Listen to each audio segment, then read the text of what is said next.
Эми баягы окуялардын уландысы да эми ошо баягы жер этаж үй салыш керек башка. Эми азыр ушундай мезгил заман болуп калыптыр. Көрө албастар андан көп, мыйзамды түшүнбөгөндөр андан көп. Анан жыйынтыгында баягы благое деп коет орустар. Жакшы нерсе кылыш дагы өтө татаал болуп калыптыр да. Баягы мүмкүнчүлүктөрүм бар, ушул мүмкүнчүлүктөрдөн пайдаланып элге же башкага. Мисалы үчүн эми азыр эми дүйнөдө кризис жүрүп атат. Азыр мына 26-жылдын күзүнөн баштап 4 жылга депчи. Эми эгер ошол эксперттердин канчалык мен ошого ишенип атам. Биринчиден мына кризис башталды да. Бензиндер мына 100 сомдон ашты, башка. 27-жылы уже эме болот деп атат баягы. Ачарчылыкчы. Ачарчылык болгон себеби газ өндүрүү, нефть өндүрүүлөр өтө түшүп кетти дүйнөдө. Нефти даже 10%ге чейин түшөт дейт. 100-дун ордуна. Ошондо жанагы жер семирткич башкалар бүт газ менен болчу эле да. Ошолор удобрение жок болгондон түшүм жок да. Ошон үчүн азыр айтышат, мына миллиардерлер жана эмелер Ротшильд эмелер айтып атпайбы, жана Гейс. Ошолор бардыгы азыр тапкан акчасына только жер сатып алып атат да.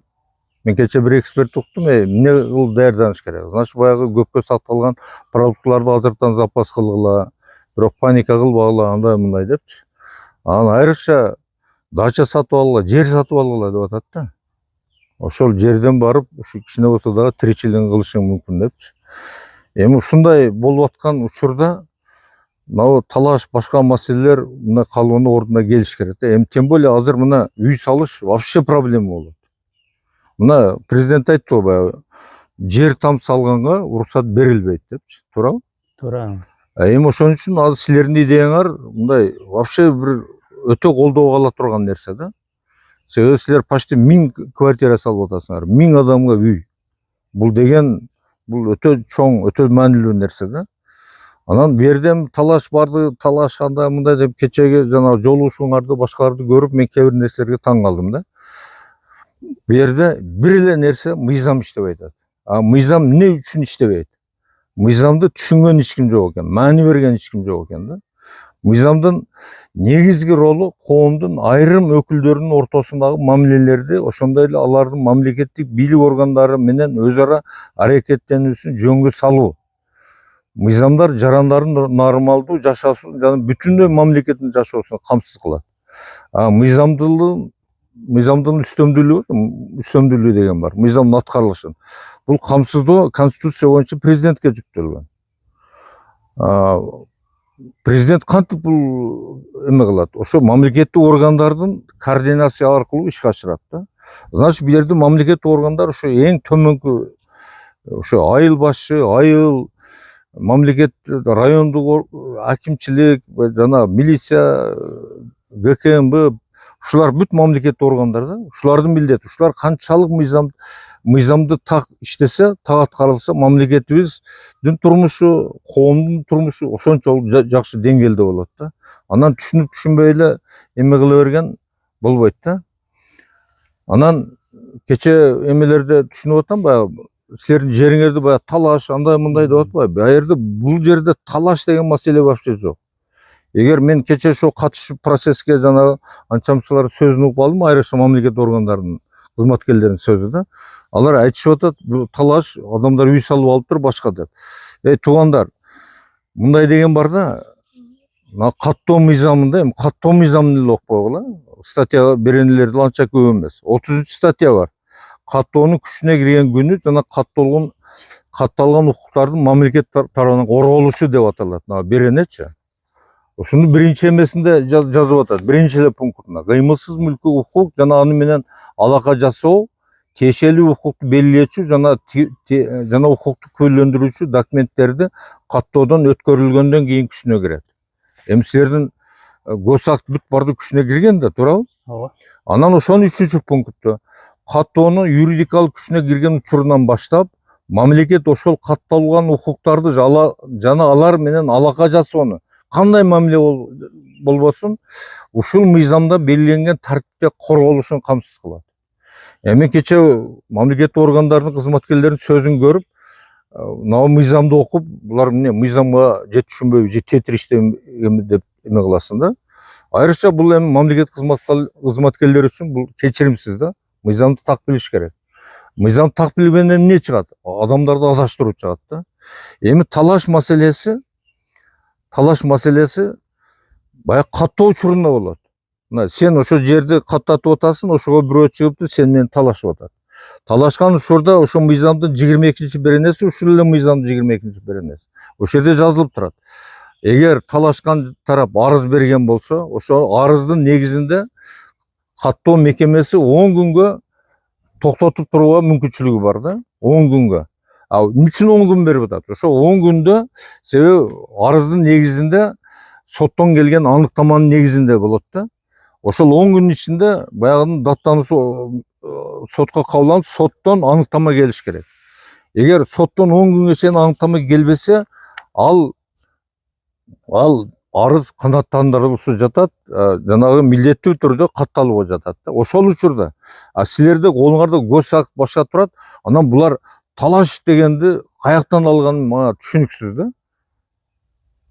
Ушунчалык эле мыйзамга ушундай тупойбузбу да, билбейм да. Талашты эми бирөөнүн жери уже документ берилди. Баягы мамлекеттик уюм, мамлекеттин баягы өздүк милдетин аткарып туруп, ошо милдеттин негизинде сага берип атат, менчик депчи. Анан аны талаш барып там салып алган, бул захват дейт. Самовольный захват дейт. Өз алдынча барып эле захват. Мына бүгүн бир иш болду, баягы кулаттыкта иш бар эле. Ооба. Бирөөнүн жерине бирөө үй салып алган. Мен бүгүн ойлойм, сот аябай мындай эме кылды. Мурунку ноокатта карап баягы үйүн бузуп алсын деген мыйзам салынган деп чыгарган эле. Оны булар апелляция жазып башка, кийин булар кылмыш жана 212 статья менен милиция тергеп туруп сотко берди. Сот бүгүн карап өкүм чыгарды. 1.600.000 штраф салды. Эмеси калды да.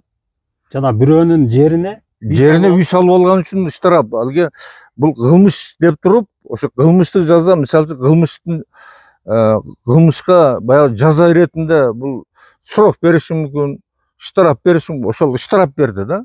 Эмен эмесинечи. Азыр эртең силердин эмеңерде деле булар 5-6 миллиондон штраф алып калышы өтө эме да. Анан кече ошол башкалар түшүнбөй барып бул талаш, мен чечип берем, андай биз сүйлөшөбүз башка. Бу жерде кандай? Мисалы үчүн ошол айтып аткандардын менчик үйүнө бир комнатасына бирөө кирип, зордоп кирип алса, анан кийин ал чыгыш керек да. Эгер мыйзам кантип бирөөнүн үйүнө кирип аласың? Анан жок, келишсек болот, башка вариант деген сөз да. Эми ар бир нерсенде бул мыйзам бекер эле жазылган эмес да. Мына ар ким өзүнүн желкесинде сезиш керек да. Анан жөн эле популисттик кылып эле мен чечишим мүмкүн, андай кылабыз, мындай кылабыз. Это вообще недопустимо да.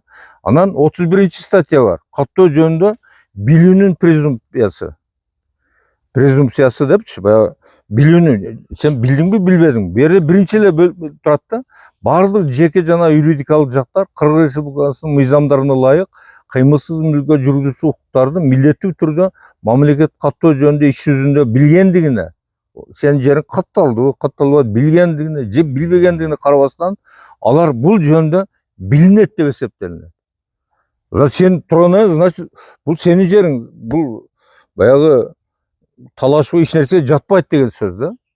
Билмемишке салып, мен билбей калыптым, андай мындай деген болуш керек эмес да.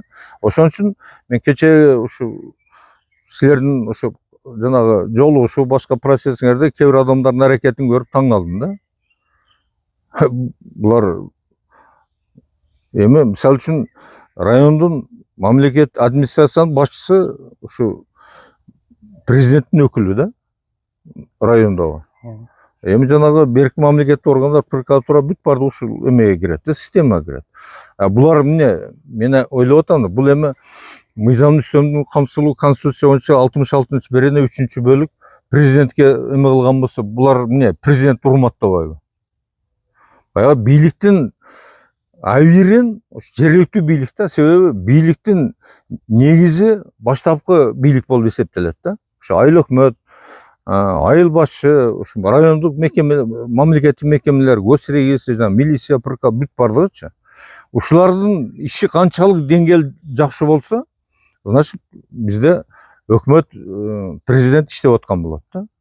Булар мен таң калып атам. Президент мына кече жана 181-чи токтом кабыл алып, баягы республиканы кыдыргандан кийин бул жергиликтүү бийликтер ич билет чечпейт экен деп эме кылды. Давай эми ошондон бери ушу иш-чаралар ушунун үстүнө болуп атат да. Значит, жергиликтүү бийликтер ошол маселени ошол жерде чечсин депчи.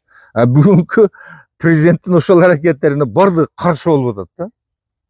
Булар өздөрү сезип атабы же мурунку привычка менен ошол эле привычкада кетип аткандай сезилип атат да. Мына мен мыйзамдарда айттым.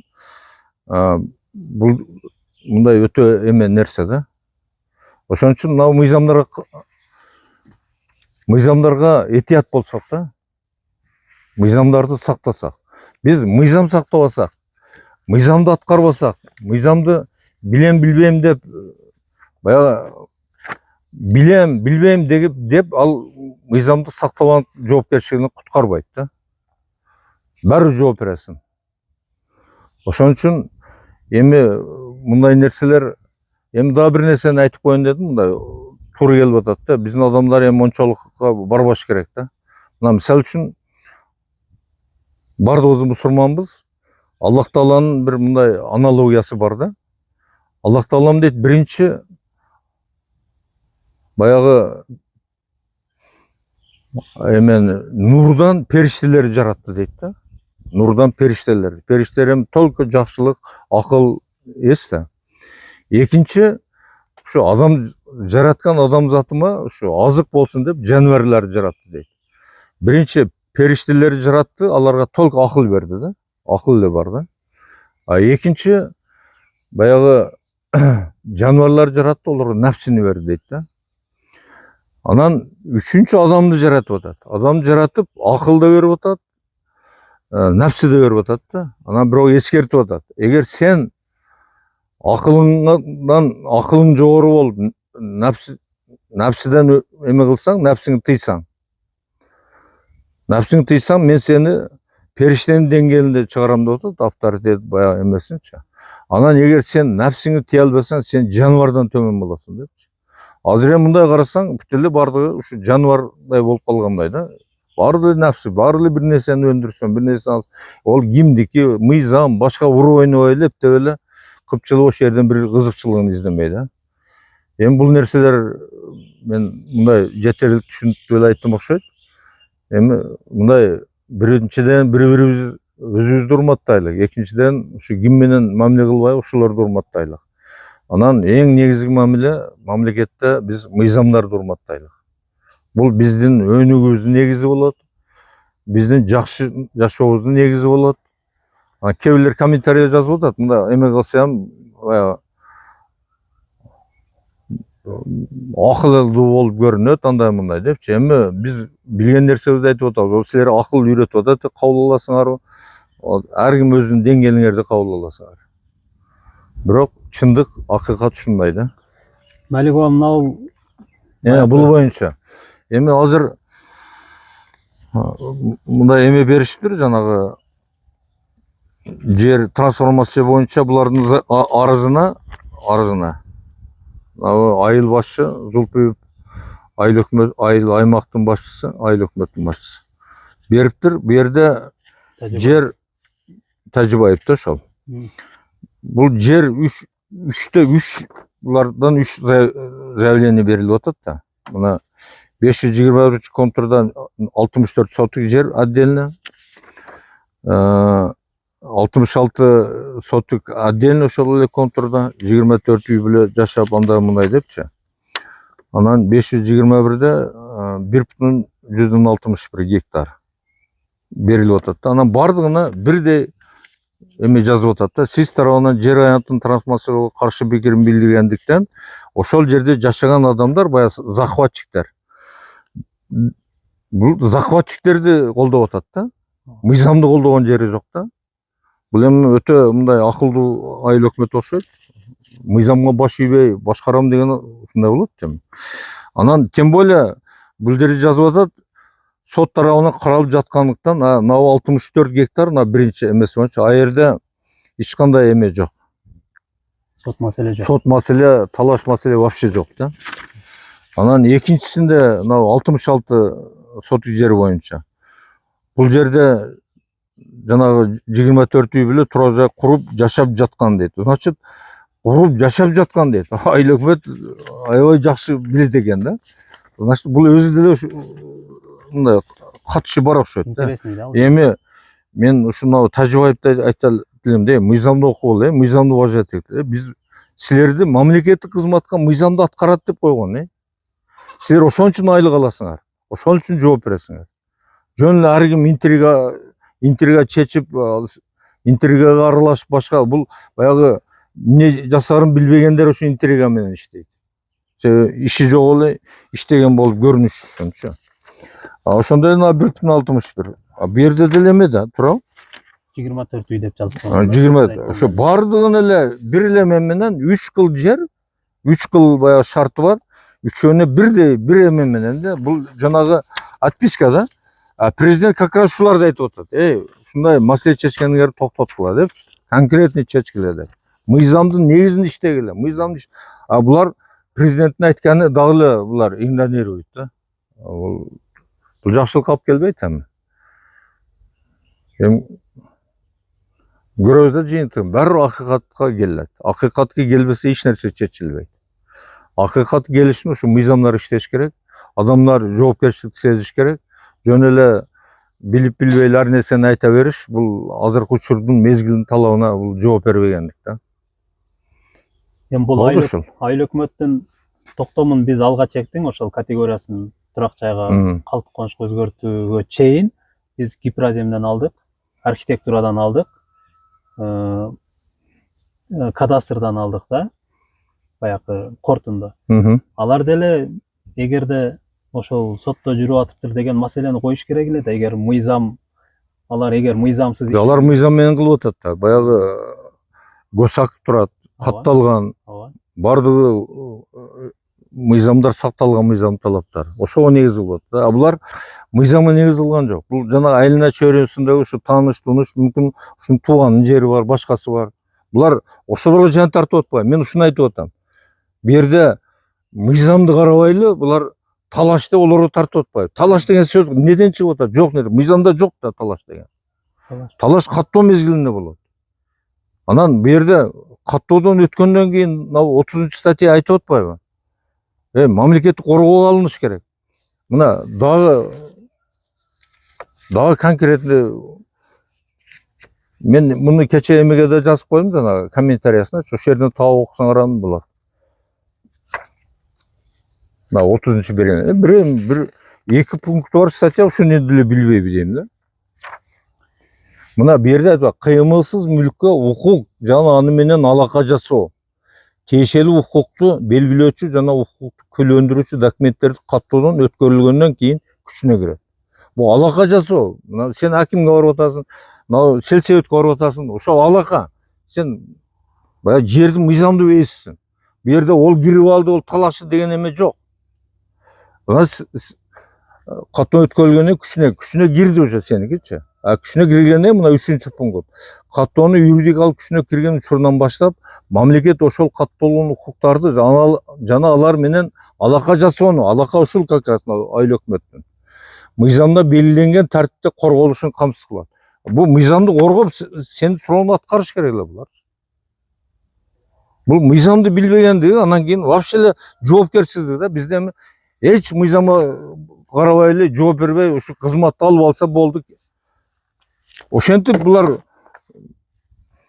мамлекеттин өнүгүүсүнө тоскоолу болуп атат. Президенттин буйрук баягы кече эле жакында 181 пункт эмен алды го, токтомду. Ошо токтом чыгарган материал баардыгы булар саботаж кылып атат да. Каршы да. Анда биз мына ушул билдирүүнүн негизинде ошол Зулпиев айыл өкмөтүнүн башчысы Данияр Тажибаевга биз өзүбүзчө бир чара колдонсок болот экен, анда арыз жазып, Себеби булар сотко кайрылыш керек. Сотко кайрылыш керек. Мына жанагы пункттарды асып туруп, булар биз менен алака кылууда бизди коргогон жок булар. ооба. Жок эле бул жерде талаш маселеси жок. 22 беренин шарттарын айтып. Ушинтип кат жазышып атат. Бу жерде президенттин токтомдору чыгып атат. Президент өзү айланды, бүт бардык. Азыр президент баардык эмени ушу жергиликтүү бийликти иштетиш аракетин кылып атат. Силер иштебейт экенсиңер, башка кылбайт экен, маселе чечпейт экенсиңер. Чечкиле деп. Мына чечкиле десе булар дагы эле эски адатын дагы эле ондой болбойт эле, мындай болбойт эле. Мыйзамды атташып, же мыйзамды буйтап, баягы все равно баягы эмесин кылып атат да. Анан жана сиз айттыңыз го, жанагы бир эженин баягы биз интервью бир чыгардыңыздар го, бир жардам эже сиздерге кайрылып, анан ошол эженин азыр үйүнө, жерине бирөө кирип үй салып алган. Ал неме төлөп берди азыр уже жанагындай штраф төлөдү да ал турат. Аны кылмыш деп анын маселеси дагы эле сотто. Сотто баягы жер биринчи инстанция райондук сот анын баягы үйүңдү бошот деп эме чыгарып берген. Ооба. Бузганда да булар баягы ошо мыйзамды бузган өзүнүн эсебинен бузат да. Өзү бузат. Анан эгер экинчи тарап бузган болсо, чыгымдарын бүт ошол төлөйт. Сотточу. Анан булар анан кийин баягы кылмыш тарабынан эме жазып берди. Сотко кайрылды, булар кылмыш кылып атат деп. Ошо кылмыш деген эмеси бүгүн сотто, райондук сотто карап, ошо жаза катарында эми ошол баягы аныкталды, бирөөнүн жерине үй салып алган, башка деп туруп, баягы жаза катарында 1.600.000 штраф салды. Анда биз дагы соттон чечим чыкса, выселение боюнча, ошол соттун чечиминин негизинде кылмыш ишин козгоп, ошону негиз кылып туруп, ошо баягы кылмыш жаза колдонуш эмесин сурам жазасыңар да. Жанагы сот аткаруучу баягы мыйзамды бузган үчүн бул баягы жоопкерчилигин тартыш керек да. Бизге мисалы азырда биздин убактыбызды уже булар 2 жылдан бери алып атат да. Плюс аларды да ал ушерп катарында ал башка. Ал башка. Сен себеби ошол мыйзамсыздыктан келип чыккан зыяндарыңдын баардыгы ордуна келиш керек да. Бу жерде мыйзамсыздыктын эсебинен келип сен ушерп тарткан зыянды бул как ушерп эме кылыш керек. Экинчиден бул кылмыш да. Кылмыш ишин кылган үчүн ошо кылмыш жазасын алыш керек. Кылмыш жазасы бул жанакы срок, штраф, башкалар болот да. Ошо жана штрафтарчы. Ал эми соттон чечим чыкса, ошол чечимди анан мен түшүнбөйм да, эми ушул байкуштар эми түшүнбөгөндөргө. Набы мамлекеттик органда түшүндүрүп кой, сен мына жана мен окуган эле статьяларды, бу жерде талаш жок. Сен эмненин негизинде талаш деп атасың, Сен же сага да чыгарып берген госакты барбы, же башка дегенчи түшүндүрүү мыйзамдар турбайбы? Анан кайра олорду кече эме жанагы акимби бирөөсү айтып атты, баягы 15 жылдан бери иштеп атат. Жарандык кодексте бар, баягы. Мисалы үчүн мындай ээси жок жөн жерди ээлеп алган болсо, кийин ошол жерде али бөлүп эме кылганда талаш чыкса, ошо 15 жылдан ашык ошол жерде катталып турган болсо, ошол преимущество мындай укугу бар да, ошо биринчи болуп катталгангачы. Чамасы ошону адаштырып атат. Ал эми ал бош жерге да. Баягы президент эмеси да чыккан го, жана амнистиясы. Бош жерге салып алган болсо, фундамент жасап алсаң, ладно, документ тештеп берилет. Булар бирөөнүн каттаган жерине кирип алып атпайбы? Анда биз мына ушул айыл өкмөттүн билдирүүсүн биз доо арыз жазып сотко өткөрсөк? Сотко өткөрүш, сотко бериш керек. Сотко бериш керек, Сотко берип, ушул биз ушерп тартып башка эми аерде айыл чарба убактына пайдалана албайт да. Бери бүт бузуп бүтүшкөн. Ушулардын содействиясы болсо керек, талкалап. Түшүнүктүү. Анан бул эми биринчи токтомдо бизге негизи айыл өкмөттөн 2 токтом керек го. Баягы айылдык кеңеш. Айылдык кеңеш ал башка. Ага эч кандай бул өкмөт аларга немеси жок, Жок, айылдык кеңеш жок. Айылдык кеңеш ал депутаттар. Айылдык кеңеш эмеге команда берет. Негизи мыйзам боюнча, эгерде мыйзам боюнча иштесе, биз баягы выселенияга берген бул талаш маселени жаратпайт. Айылдык кеңеш бир сессия менен чечип бизге токтом чыгарып бергенге мыйзам жол. Сен талаш болсо выселение бере албайт элең да. Талаш маселе чисто на вас выселение. Сен да адашпа да. Сенде талаш деген маселе жок. Мен айттым го, талаш только каттоодо чыгат. Ошо 22-берени, а жерде конкретно жазылып турат. Эми мыйзамды окусаңар, анан Анда айылдык депутаттар бир голос менен чечип бергенге мыйзам жол берет экен да. жол берет да, конечно.